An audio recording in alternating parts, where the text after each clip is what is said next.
everyone. I'm Katie Rich, and this is the Prestige Junkie Podcast.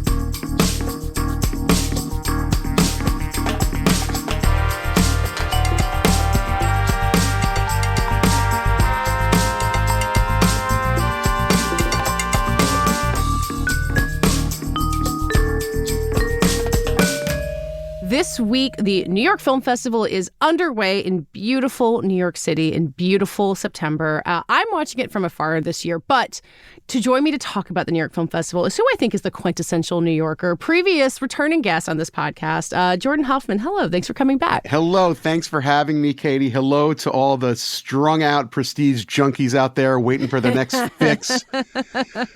This is the high time. They're getting their fix every day. Those Maria reactions at a New York Film Festival, they waited all year for that kind of thing. Oh my God, good for them. It is our high season. So Jordan and I will be talking about the New York Film Festival, the parties, the buzz, everything else. Before we get started, and on a really different note, Jordan, you have family in North Carolina. I live in North Carolina. The state is very close to both of our hearts. And the western part of the state is really struggling right now. If you've thought about giving money to an organization helping out, I really just wanted to urge you to do so. The United Way of North Carolina is a great place to start. There's also a mutual aid group called Beloved Asheville. Give them some cash. They could really use your support. But also, as they say on Station 11, survival is insufficient. Art moves us onward. Later in this episode, you'll be able to hear my conversation with Chris Sanders, the writer and director of the certified animated hit, The Wild Robot. And before that, Jordan, will be hearing from you about the New York Film Festival. It is such a famously classy affair. It takes place around Lincoln Center. Everyone really loves spending time there. These theaters are kind of better than anywhere else you're going to see a movie somewhere else. And if you haven't gone to Cannes or Berlin or even sometimes Telluride or Toronto, you're going to get to see the best of those festivals at the New York Film Festival, right? Yeah, and at Cannes, regular people can't really get in. You can't just buy a ticket. It's even for the public screenings, it's very complicated. The only way a normal person can see something at Cannes is by begging to get a ticket from somebody else. But here you can actually just buy something. I mean, when you say you're talking about not quite the average New Yorker, but the average cinephile adjacent, someone who likes the arts New Yorker. A lot of those people can be Oscar voters. A lot of them can't be. But it feels like even if you are an awards voter and you've gone to these, Emmy events in Los Angeles where everyone's lining up for the buffet, you go to Lincoln Center and it's a different vibe. You're getting these films in a context surrounded by somewhat like-minded people that you're not going to get somewhere else. Yeah, I mean, a lot of snooty people sometimes, but and a lot of wealthy people, but not exclusively. I mean, you have just film lovers who scrimp and save, and you have people who come in from out of town, spend a couple days here. So it's really nice. And like you said, it is the best of Berlin, Cannes, Telluride, Sundance, all the others. So the programming is top notch.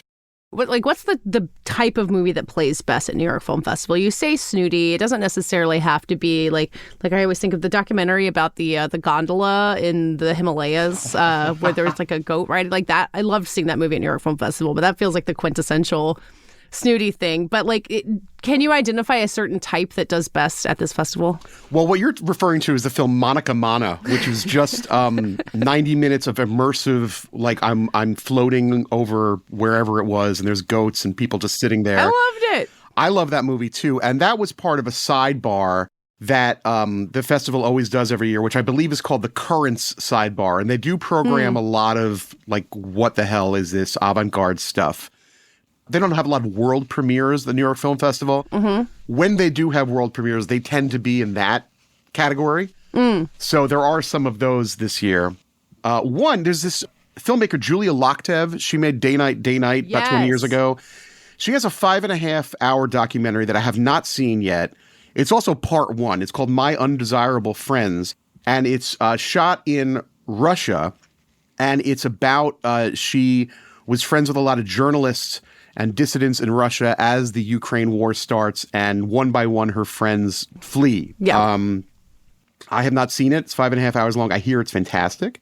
But that's an incredible thing to just pop up, cinephile, like the hardcore people think they have the sense of the landscape, but they're like, whoa, this 5.5 hour thing just popped up at New York Film Festival. What a gift. Right.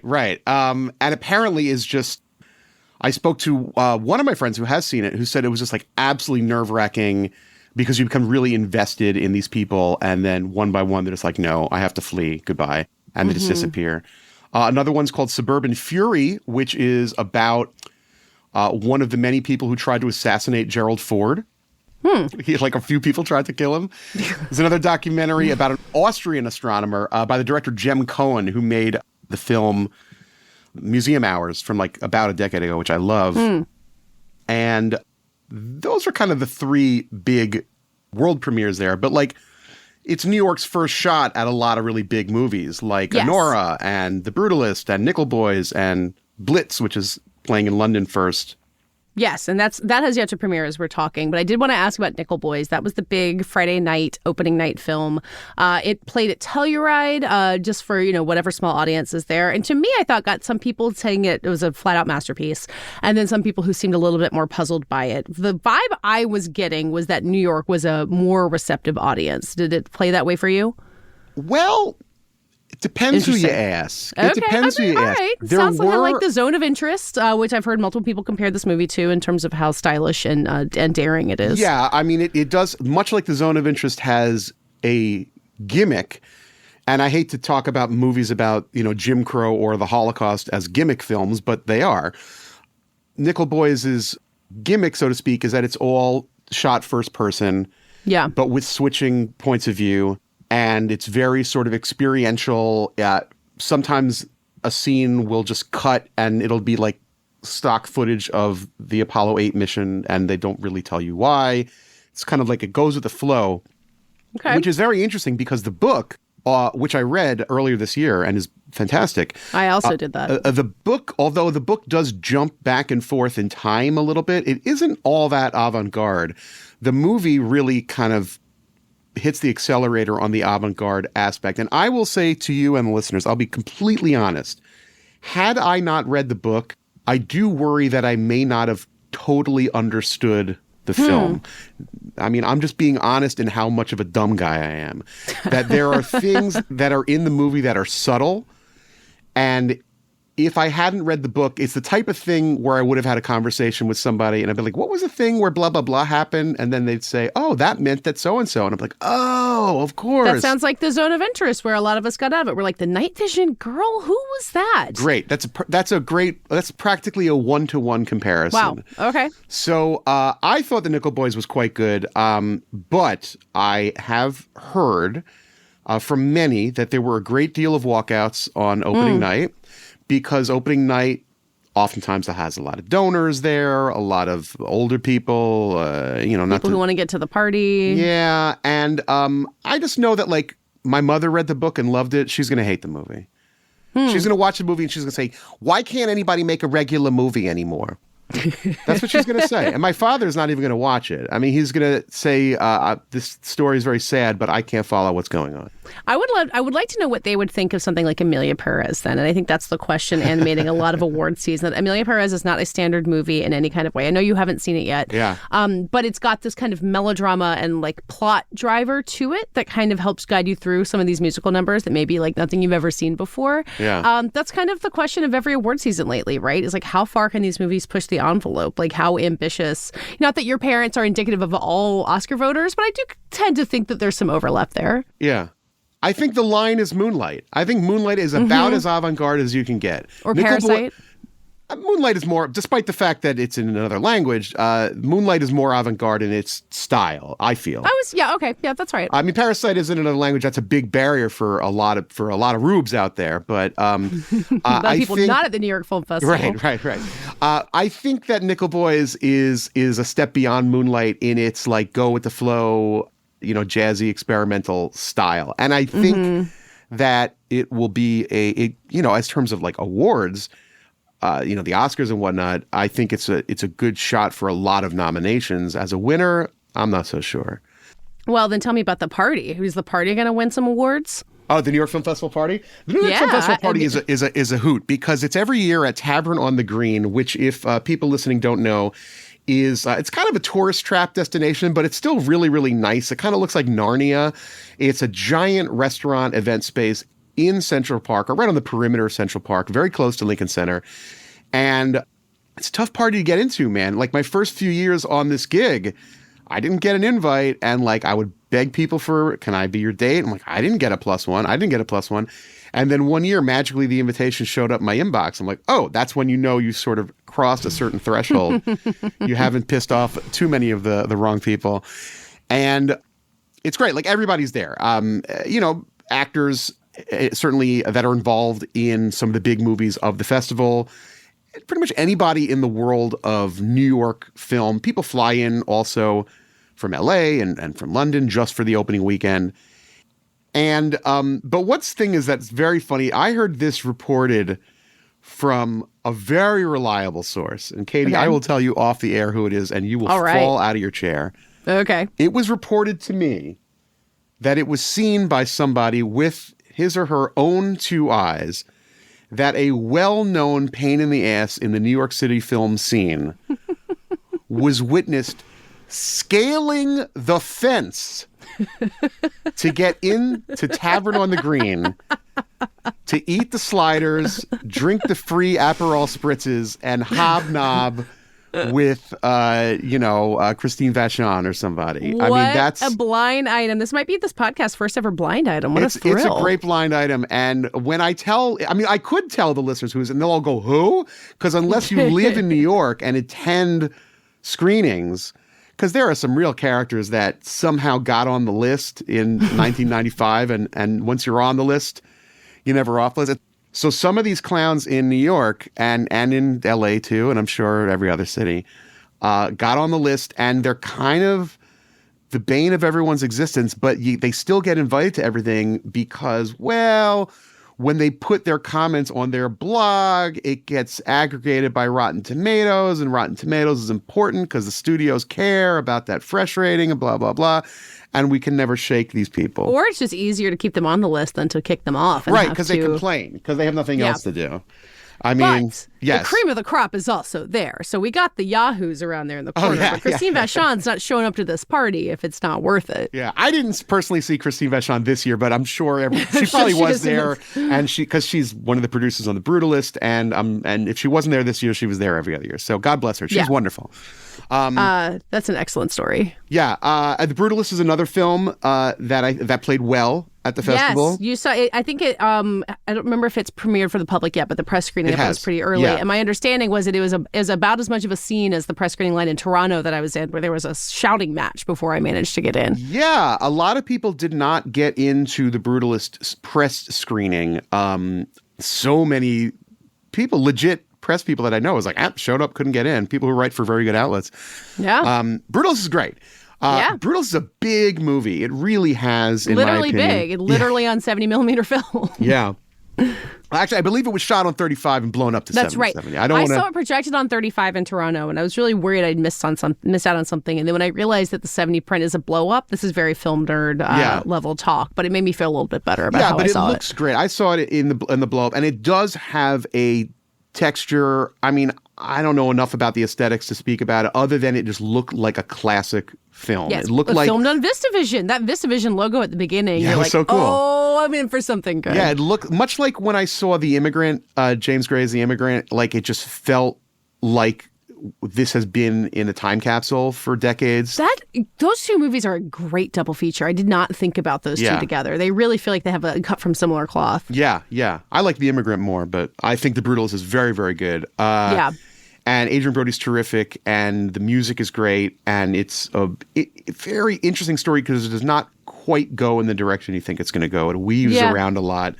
So that was another big hit. The other big hit, and listen, Prestige Junkie listeners, Honora, if Mikey Madison doesn't win the Oscar, we should all just stop. I don't think Sean Baker's a New York guy, but Honora really is a New York movie. That feels like a real homecoming for that movie. Such a great New York movie. It's really, really, it's a lot of it shot in Coney Island, in Sheepshead Bay, and it's a very funny film. It's Sean Baker's funniest film. Oh, yeah. Although it is very sad. And This is I've been kind of goofing on this podcast, but a more serious topic is, it's about people in the sex work industry, and it rides a very fine line of being supportive of the people in that industry, but also not exactly showing it as a rosy line of work. Yeah.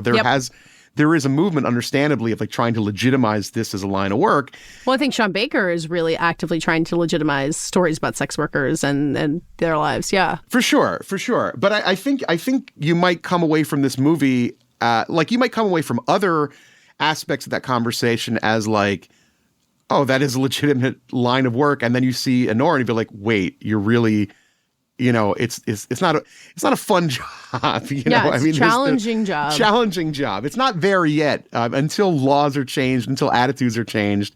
Well, and Honora herself, who's played by Mikey Madison, she's not a hooker with a heart of gold. She's got like this, I think I've written a spine of steel and like foul mouth, and she's so incredibly good in that, and like really carries a lot of the comedy that we're talking about, but like has that soul too. Yeah, 100%. And there are elements, if you pay attention, there are some trace elements of like, oh, this is someone who has, my take on it, it's never explicit, but like it's clear that she's been abused in the past, to me anyhow. The use of the word rape in the film is like in a different tenor than anything else in the film. It's kind of like a different shade. Conversations about her father are incredibly absent. She talks about her mother a little bit. Her father never comes up. There's a lot of subtle things going on there, but it's also like a really fun romp. Like the first 40 minutes are like Goodfellas in how it just speeds through. Well, that middle section, the home invasion section, really feels like some of the best parts of Goodfellas. Yeah, it's a wild movie. I think that is a lock for all the nominations. Do you think your parents will like it? I think my mother will like it, and my father will be uncomfortable with the amount of nudity. Okay. That feels about right. That feels like some Academy voters might be right there. Yeah, with them. My dad will say it's pornographic. I don't like those types of movies. Because she's like 23, give me a break. She's giving it all in that. That just it's for me is one of the. It's to certain people, that sort of thing. You can recognize the talent and still be uncomfortable. Yeah. Is there anything else that's really popped from New York Film Festival to you? I had a great time watching A Real Pain, which debuted at Sundance. Mm-hmm. I think that is a strong contender for Best Original Screenplay. Yes. Written by Jesse Eisenberg, directed by and starring him with Kieran Culkin. It's such a good script. It's very well directed. It's very funny, very sad. It looks great. It's all shot in Poland, Warsaw, and Lublin, and then a concentration camp outside of Lublin. The music is all Chopin, solo piano. Eisenberg is terrific. He always is. Kieran Culkin is the titular Real Pain, parentheses in the ass. But he's really good. And it's short. It's 90 minutes. It's a gem. Like he's in and out. Yep. Which is why I think it's smart that's all solo piano Chopin, because he wrote these very small, sort of gem type musical pieces. And I think there are like other bigger movies that might knock it out in terms of Best Picture and whatnot, and even the actor performances. They're talking Kieran Culkin for supporting actor, but he's kind of the lead. Fraud? Yeah.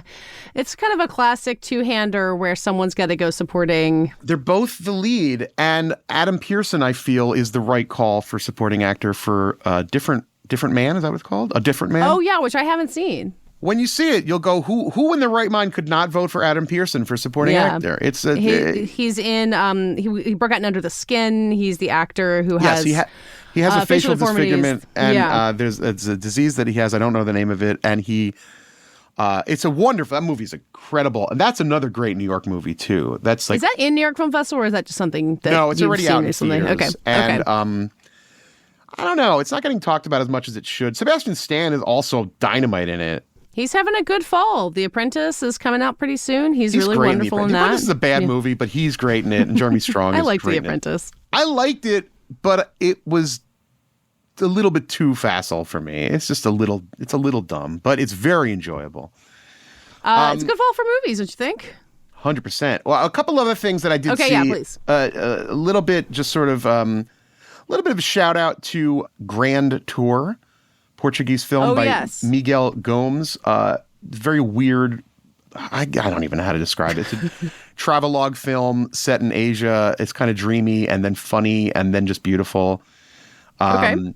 I haven't seen Hard Truths, the Mike Leigh film yet. Oh, Hard Truths. I have not seen. You're going to love Hard Truths. I'm excited about it. I have not seen. I'm seeing it tomorrow. On Becoming a Waterfowl. No, On Becoming a Guinea Fowl. A Guinea Fowl, yes. That's a wonderful movie also. You saw it. Directed by Rungaro Nioni. She directed I Am Not a Witch, which I saw some years ago. I believe she is...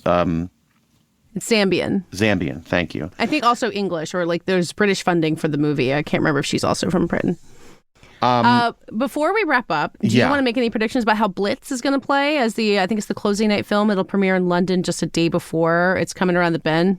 I've talked to 2 people who've seen it. Am I allowed to say that I've talked to 2 people that have seen it? Well, I haven't seen it. Neither of us have. So you can pass on hearsay if you want to. I am a big booster of Mr. Steve McQueen. I think he's really interesting. And by the way, listeners, he's got some of his art pieces on view in New York City right now. Oh. One at a gallery in Chelsea somewhere, which I haven't seen. I've been meaning to go. It's through next year. And then he's also up at the Dia Beacon. He's got a big room with red lights and weird looking stuff. Cool. I loved Occupied City last year, sort of a non-narrative 4-hour documentary about urban history shot in Amsterdam. I think he's a major talent. I'm building this. I've talked to 2 people who saw Blitz, and they both kind of went, I know.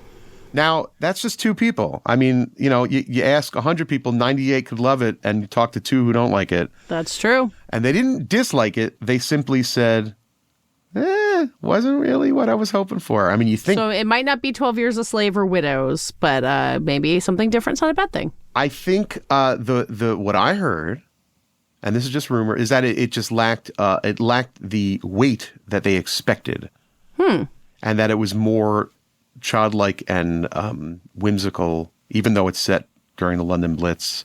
Interesting. Getting Hugo vibes. I was just going to say, Hugo, a secret premiere at the New York Film Festival once upon a time. But that was just 2 people independent of one another. They didn't know that they were talking to me, and they weren't that into it. Like I say, I really, really, really admire Steve McQueen. I think he's really fascinating, and those 2 people could be dead wrong, and we're going to know in a week or so. Yeah, we're going to know in a week. Jordan, thank you so much for joining me. We will take a quick break, but first I wanted to mention the results of last week's Spotify poll where we asked you guys if you think the Best Picture winner has already premiered. 63% of you said yes, it has. So I guess maybe you're big believers in Anora or Amelia Perez or Sing Sing or Dune 2. Who knows? You can answer this week's poll if you're listening on Spotify. I want to know what you think are the titles that will really pop the most coming out of the New York Film Festival. And after the break, I'll be back with my conversation with The Wild Robots director and writer, Chris Sanders.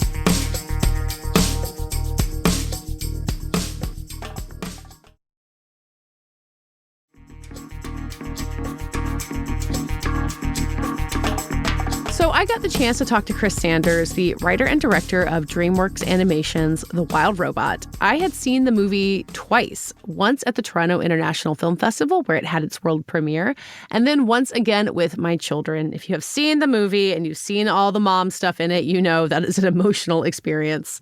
So I obviously came prepared with many questions, both about how they accomplished the film's really extraordinary hand-painted look, and then how they made the story work with changes from Peter Brown's beloved book.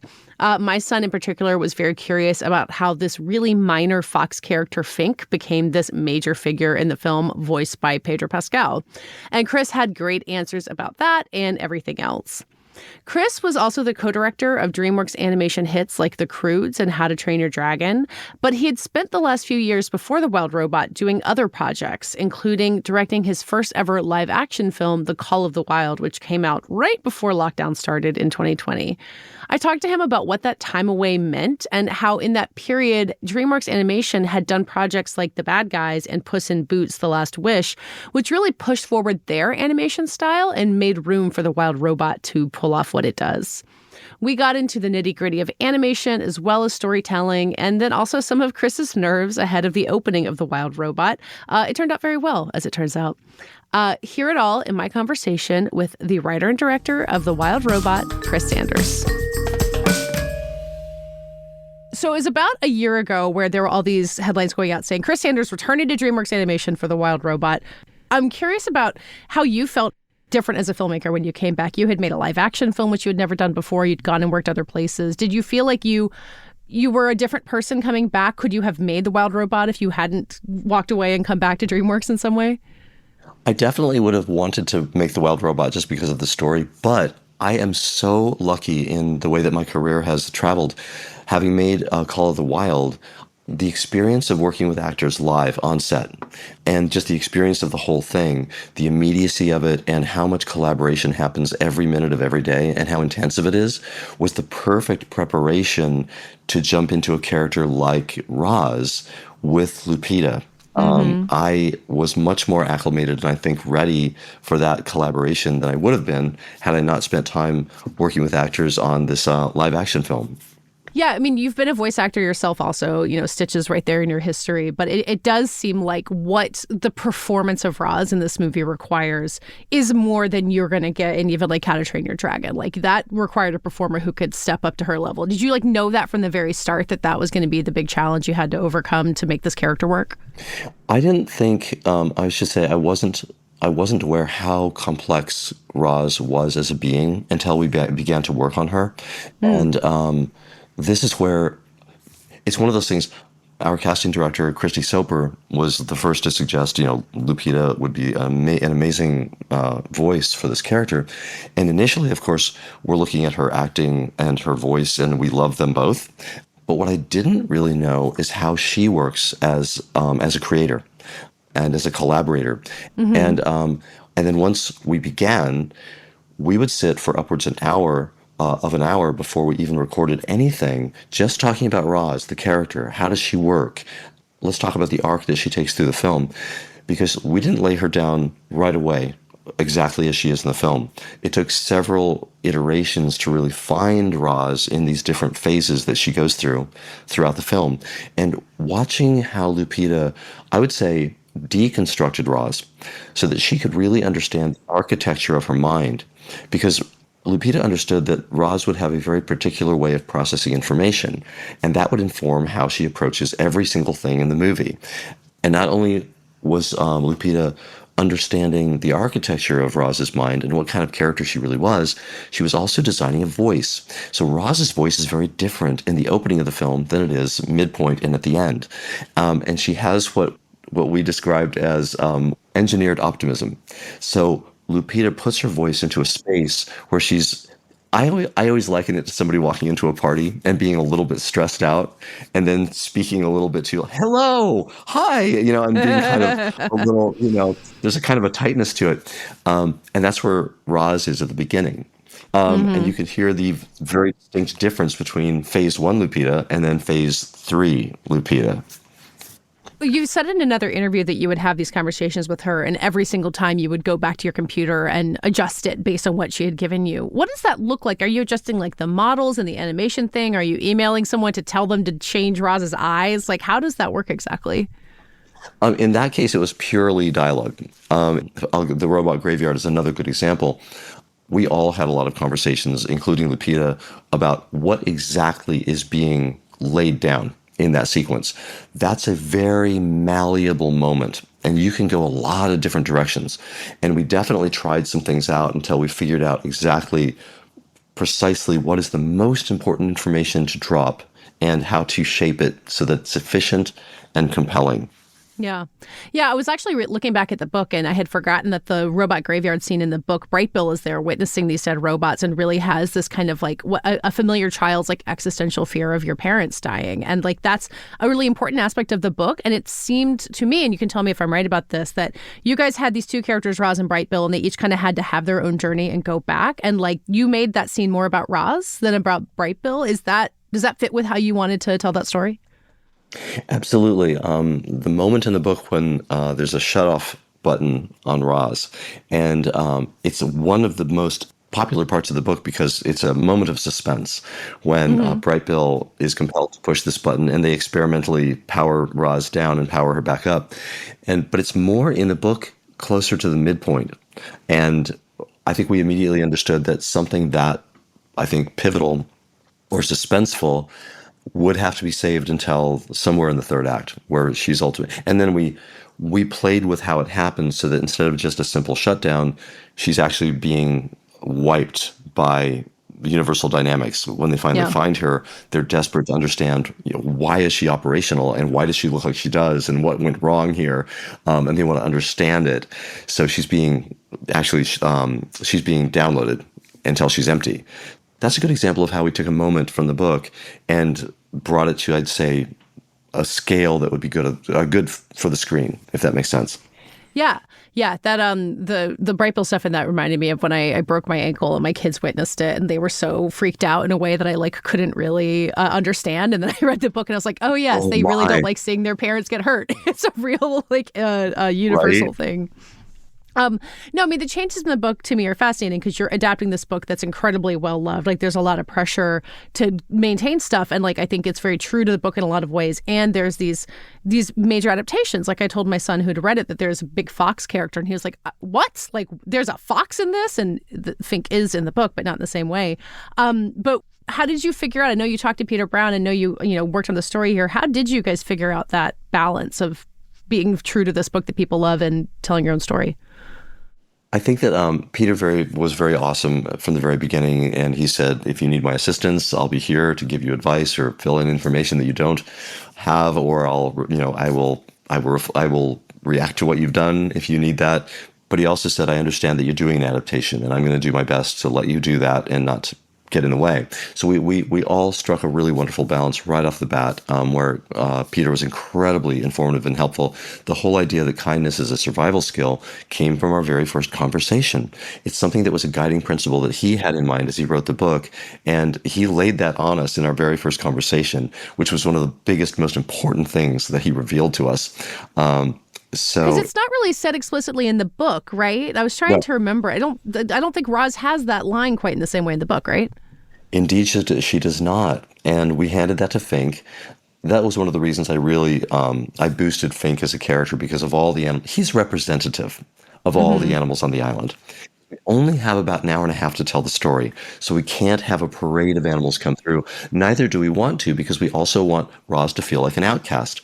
So the fewer the characters that attach themselves to her in the beginning, the better it is for the story. So Fink fills in for all these animals, and he, of course, at one point says, look, you got to learn how things work on this island, and kindness is not a survival skill. And so he's able to say that line that Peter gave to us, and then because of the work that Lupita did in understanding the way that Roz thinks, she says, you're programming. And so she's trying to put it in terms that she understands. So there's a lot of fun stuff going on character-wise that we can really enjoy whilst we're telling the audience some very specific information. I think I understand fully why the movie doesn't get into the circle of life of animals eating other animals in the way the book does. It's hard to do on screen, but it does seem like the one animal who can be imperiled is a crab. There's multiple times where a crab just bites it. Yeah. How did you guys figure out that the crab could be the sacrificial animal in this ecosystem? The poor crabs. Every time we were looking to off something in a funny way, call up a crab, yeah. Maybe because people are so used to having them for dinner, it wasn't as it was successfully played as funny. So that was really excellent. So thinking about the crab, and I was reading another interview you did. I'd seen the movie twice and hadn't noticed that the extent to which you kept the animals looking like animals down to their eyes, which I thought was really interesting, that we see anthropomorphized animals. And you had said that the animators found these really clever ways around having these animals express human emotion without putting a human face on that. Can you break down what that looks like for me? How did you guys figure that out? Absolutely. So we have a road that we travel as far as how anthropomorphic an animal can be, and certain animals lend themselves to it. Like a possum has little prehensile hands, and they do sit up and grasp things. So we could go a lot more anthropomorphic with a character like Pinktail than we really could with Fink. He doesn't have prehensile hands, so we were very careful to not break the spell with him, even though we do. There's a certain flexibility to the rules with him, because there's a couple places I just needed him to pick up a rock. So I was like, okay, just for a brief moment, he has a rather anthropomorphic pose, but then we go right back to him being a fox. So we do our best not to break the spell. So yeah, so that the purity of motion with all these characters was really, really critical. And it was one of the things that the animators were really excited about. Their imaginations really were lit up, I think, to do these kind of creatures. And I didn't realize until I was seeing how excited everybody was and how like beautiful the animation was turning out almost immediately.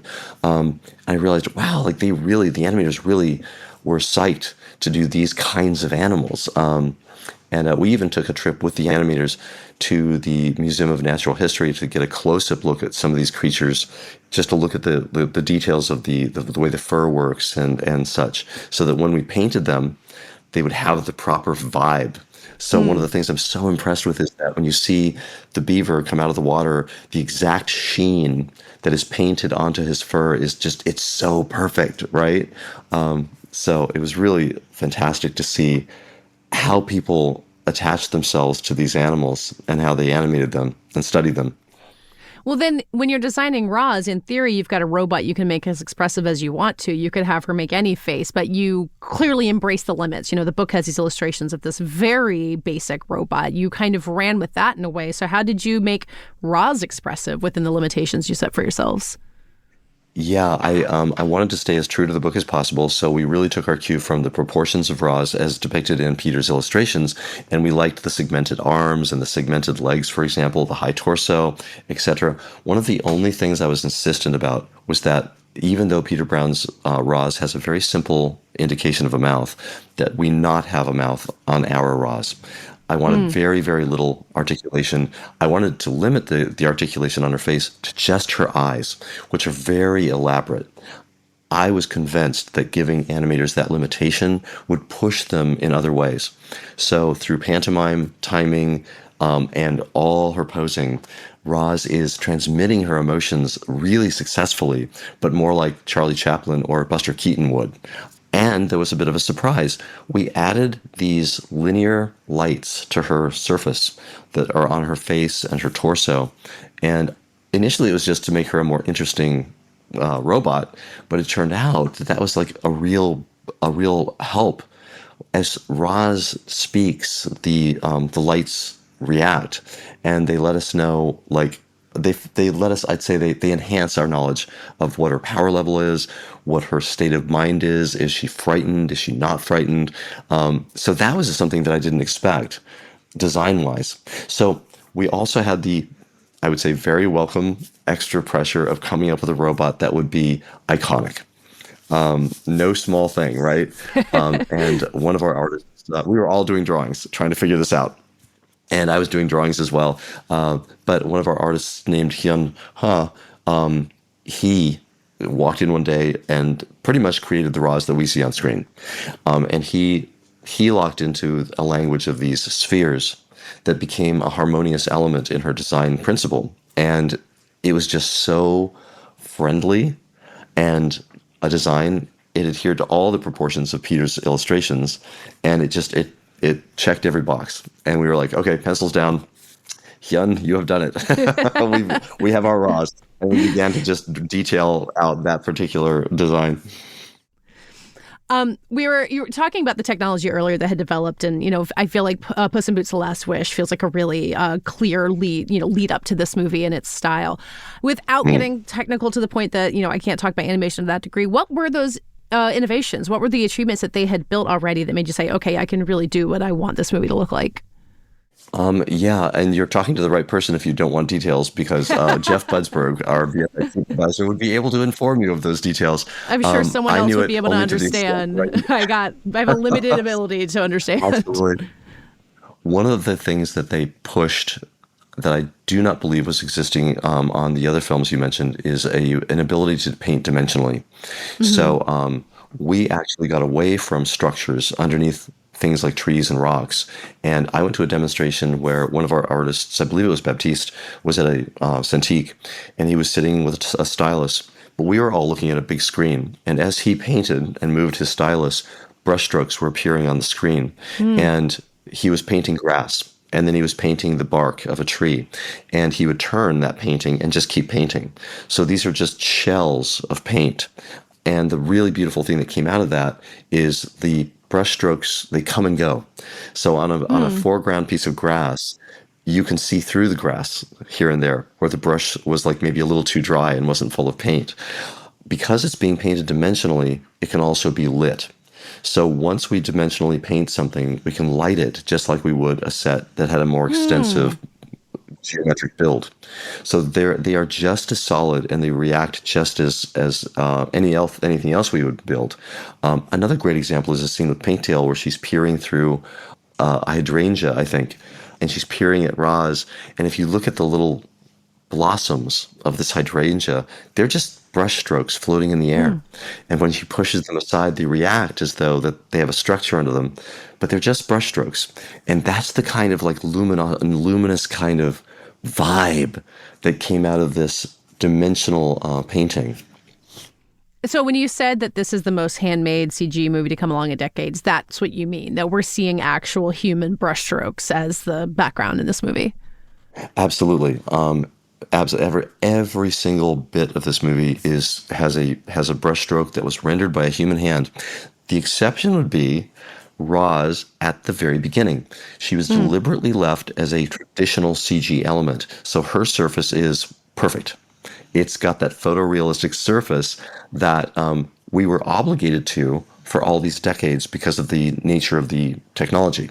So she does have a photoreal surface, but she has 30 some odd, over 30 variants that have increasingly dense brushstrokes. So as she travels through the film, we're deliberately replacing the CG surface with a painted surface. Now the paint evokes all the materials like metal and composite, but it is brushstrokes nonetheless. So by the midpoint of the film, Roz has now become visually a creature of the forest. Yeah. And then of course we go beyond that until she's very rusted and she becomes almost like a chia pet with little things growing on it. I mean, as someone who got your start in hand-drawn animation, have you just kind of, you work with CG tools because that's what you have. That's how movies are being made, and movies like How to Train Your Dragon have like a beautiful quality to them. But have you just been kind of waiting to get to this point where actual human hands could be brought back in to this extent? Absolutely. It was something that I was a long time ago when I was first trying out like CG things. I was asking, could we have painted surfaces? And it was a request that was a little too early. It was a decade or so too early. Just because I love the way this stuff looks. I think one of the reasons that you are immersed in the story, which was our hope, our plan, was that you would become so immersed in this world that when the film ended and you walked out of the theater, there'd be a moment of, oh, I'm back in the real world, right? Which is what we were really going for. And I think that I had an interest in that kind of thing very early on, I guess to get away from the photoreal to some degree. Yeah, I mean, I think you've said that you started as an animator, but you were never, like, the animation was never your strongest part of it. It was more of the storytelling. So do you feel like as a filmmaker, you go where the technology will take you, but you can kind of wish for it to get in some places? Or does the advancing technology interest you as a way to tell your stories, or do you just kind of let it happen? Yeah, so far, every bit of technology that has come along has been helpful in some way. One of the interesting things about doing a CG film, they sit you down at the very beginning of the process, and your VFX department will sit down and say, okay, Chris, these are the things that you're going to get. You're going to get better hair sims, better water sims, and they'll tell me all these things, and they'll show me a demonstration of how they work. And you're like, great. And then your film departs, and it has that technology, and you're locked to that technology. And advancements will now be applied to whatever the next film is, and then you depart. So the next film is going to get, better this and better that, etc. So with The Wild Robot, of course, it was a game-changing piece of technology that gave us the illustrated surfaces and the illustrated characters, because their surfaces are 100% hand-painted as well, so that they harmonize with the world. And so that's the answer to the question is, yeah, you have a certain technology and you're very excited. Yeah. At the moment, they're like, oh, I get better rocks. I get better hair blowing in the wind. This is great, right? So just keep that in mind.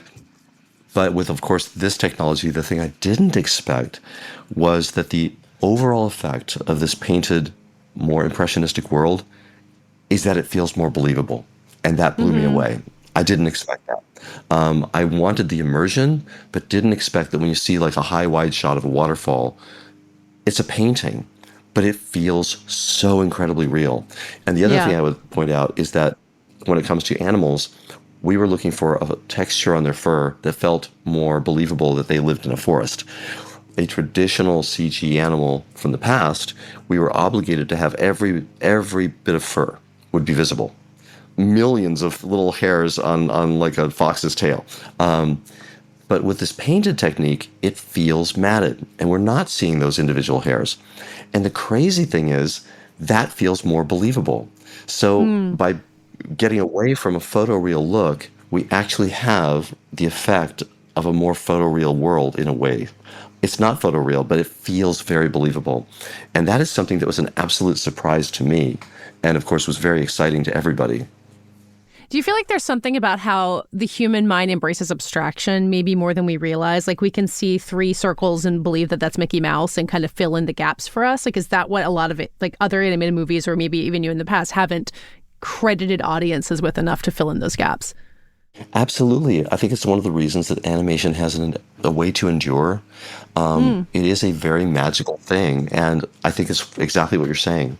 The way that we communicate with something that's graphic versus something that is photographic is, I think, to some degree, very different.